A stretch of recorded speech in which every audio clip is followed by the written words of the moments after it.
Ladies and gentlemen, I'm voting for President Trump. I am voting for President Trump, okay? Hillary Clinton is going to be the nominee. It ain't going to be Biden. They already cheated in 2016, and everything that's taking place now, from the moment I wrote my Huffington Post article below, Hillary Clinton 2020 is a reality, get ready for 8 years of Trump, in 2017, February of 2017, everything that's taken place from the Steele dossier to President Trump sending soldiers, federal officers in Portland or now Chicago, has led to, or is leading to, Clinton becoming nominee, because this is the perfect scenario. Look. President Trump, great president. I will debate anyone. Is removing Americans, signed a deal to remove Americans from America's longest running counterinsurgency conflict. Signed the First Step Act. Signed the only executive order combating anti-Semitism on college campuses. I can go on forever. We had record low unemployment before the pandemic. The response to the pandemic, that responsibility is on the shoulders of mayors, especially 5 Democratic mayors in 5 states that account for over half of the lives lost and cases.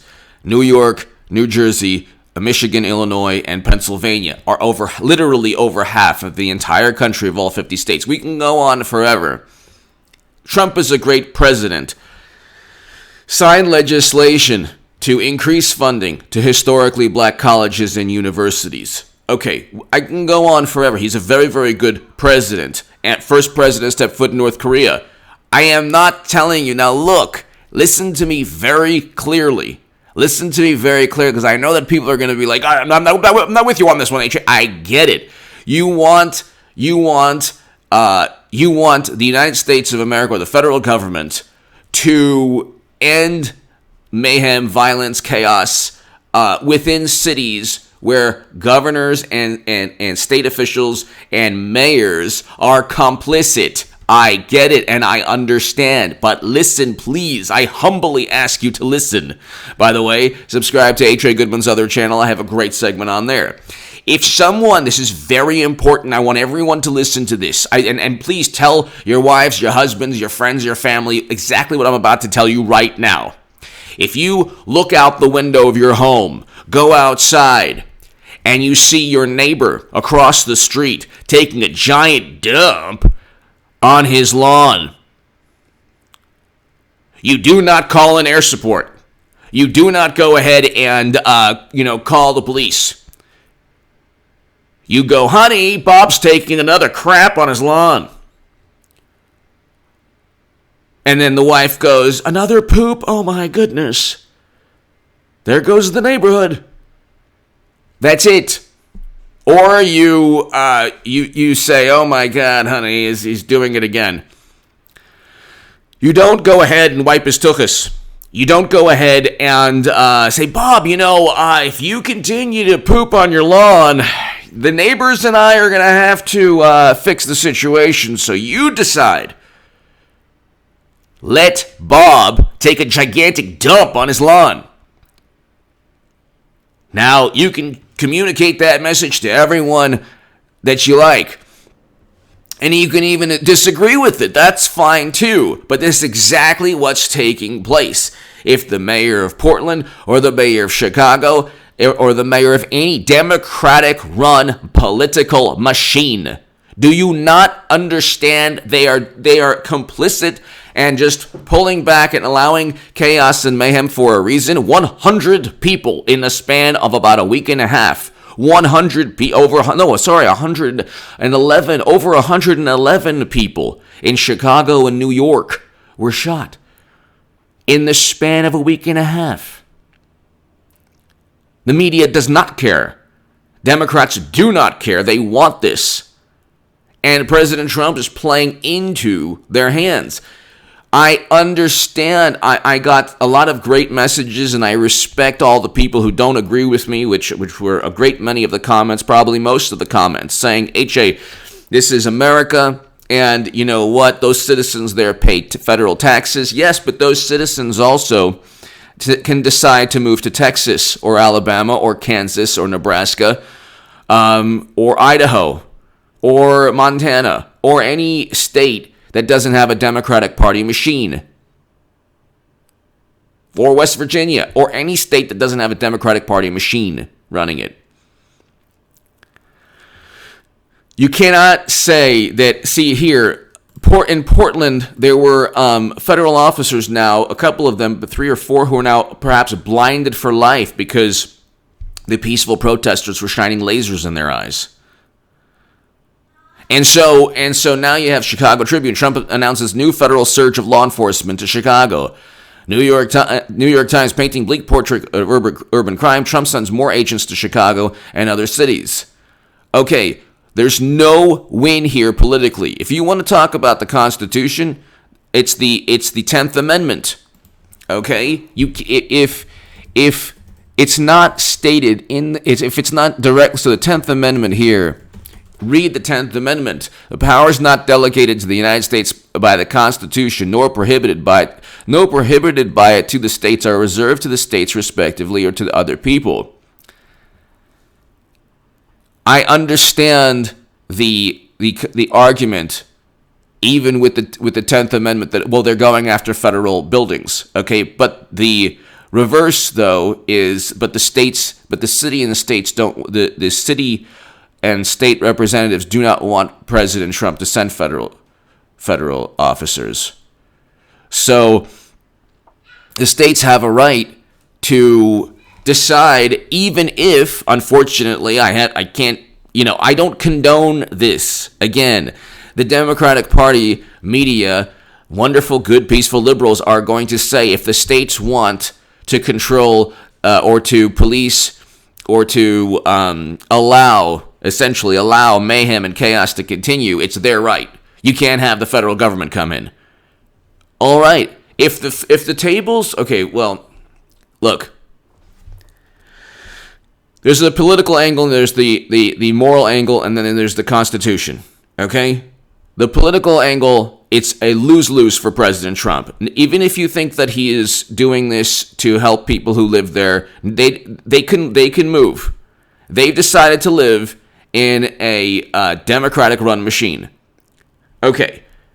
And they've decided, and if he's doing it for people who just can't move, I know that's difficult. That's insensitive to say. But if you can't move and you live in a Democratic-run machine, then you know what? Get active in politics and try to elect Republicans. Or there, aside from that, okay, it's a terrible situation. But if you live in a Democratic-run machine that is allowing, just the most horrendous violence to take place throughout the cities with property damage and everything, then if President Trump comes into your city and tries to protect a certain group of people, the majority of that city, if it's Democratic run, they don't want him there. The media is going to say that he is an authoritarian despot. You have federal soldiers right now who, about 3 of them. Okay, so hold on. Federal lasers, eyesight, Portland. Okay, so 3 federal officers in Portland in danger of losing eyesight. Okay, this is losing eyesight permanently. This is not going to end well. If you have anyone losing their life, you have anyone on either side losing their life, it's not going to end well politically for Trump, no matter what he does. Even the people who disagreed with me in my last segment understand it's a no-win situation. If people live there, then they say, well, if the argument is you have to protect at least the citizens who don't want this mayhem and chaos, there's still going to be clashes. So the people causing mayhem just move to other parts of the cities. You don't have enough federal officers. I guess that's what I was trying to say. You don't have enough federal officers to ensure there is no mayhem or chaos. It's kind of a futile, Pyrrhic victory. It wouldn't even be a victory. There aren't enough federal officers to ensure that major cities like Chicago or really big cities like Portland, there aren't enough federal officers to even send there to ensure that that federal buildings are even protected, because the federal buildings, even when the officers were there, are still being vandalized. You can't have. I mean, there are clashes. There have been clashes even with the federal officers there, where the federal officers have been injured, and you know that 3 right now can lose their eyesight, and the buildings are still damaged. This is an internal counterinsurgency conflict that Democrats want us abroad and within. You cannot. We have the federal government, and this is what Democrats always brag about this. So you're not going to. Second Amendment can't do anything. We have all this. We have this. The world's greatest military. Well, the Second Amendment advocates say, look, you know what?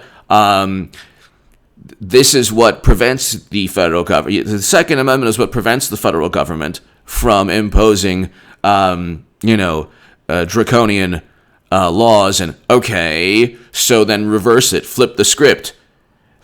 They're not the people who are causing mayhem and chaos are not utilizing the Second Amendment, but they're utilizing their own form of resistance that's violent or effective from a physical sense. The government cannot, send in, an F-35 or F-22 or whatever. Okay. The government cannot utilize a submarine. The government cannot utilize an aircraft carrier. The government cannot utilize even a tank. You have to have, you are being sucked into a trap. And if it feels good to see federal officers clash with, riders, that's not what this is about. This is about President Trump winning again. Number one. Number two, there is the 10th Amendment, and if you disagree with that, they are complicit.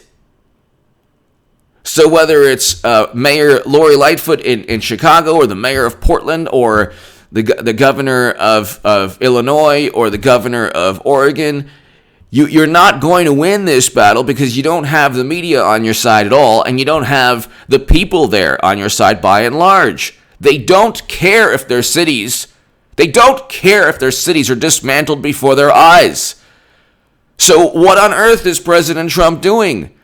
From a political sense, I get what he's doing from a moral or the sense that you can't just allow the country to descend into madness, but the country isn't. It's Democratic-run states and Democratic-run cities. I mean, what is the point here?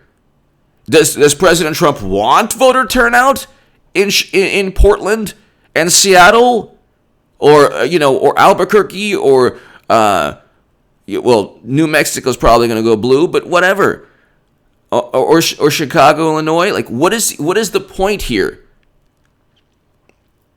From a political sense, it is the worst decision of all time.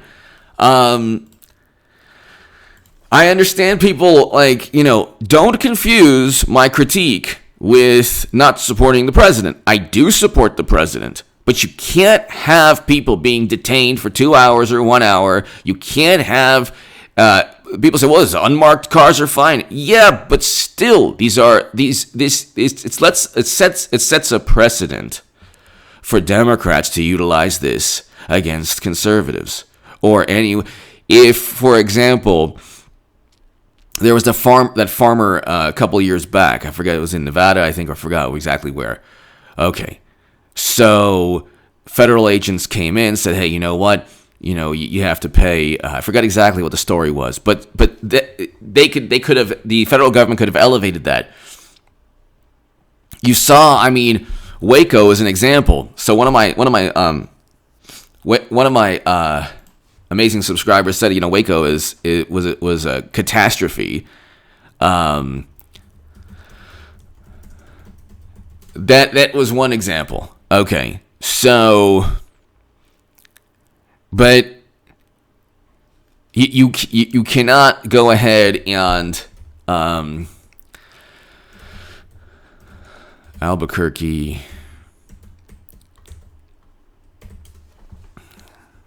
Trump sending federal agents to Chicago, Albuquerque. President Trump expanding Justice Department Operation Legend to Chicago. So it's not going to work out from a political sense. Anything good that he achieves isn't going to work out. Number one. Number two, he sends let's say he sends 200 federal officers to Chicago. You don't think the Democratic Party could find 200 more people on the left to just to overshadow, to overpower, or whatever the federal officers? I mean, think of it from the perspective of, Red Dawn and, the Second Amendment or whatever. I mean, what I'm trying to explain is it's a counterinsurgency conflict from within the country. There's no way to utilize even any military advantage. This is why we can never get into another Vietnam or the recent counterinsurgency conflicts that that Bush and President Obama continually got us into. Okay? Or at least Bush, and then President Obama continued. And in Libya, he destroyed that country. But you can't send your military or a stronger military power into a place where the adversary has the advantage, even though they're exponential or infinitely less, even though they're not as strong, or they don't have nearly the firepower, or they're just a fraction, I should say, of the strength as the military you're sending in. Okay, so you cannot go ahead and send federal officers into cities where the mayor wants the federal officers out, the governor wants the federal officers out, the 2 senators want the federal officers. You do understand? These states have mayor Democrat, governor Democrat, 2 senators Democrat. Pretty much every state that's going on with Oregon, Portland and Oregon, the city mayor Democrat, Oregon, 2 Democratic governors. So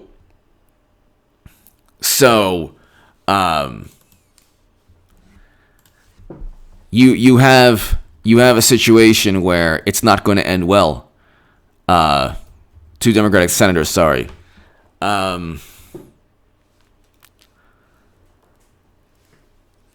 has 2 Democratic senators. Chicago has 2 Democratic senators. Illinois has 2. I'm all over the place. Illinois has 2 Democratic senators.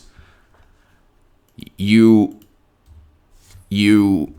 are going into Illinois is a political machine.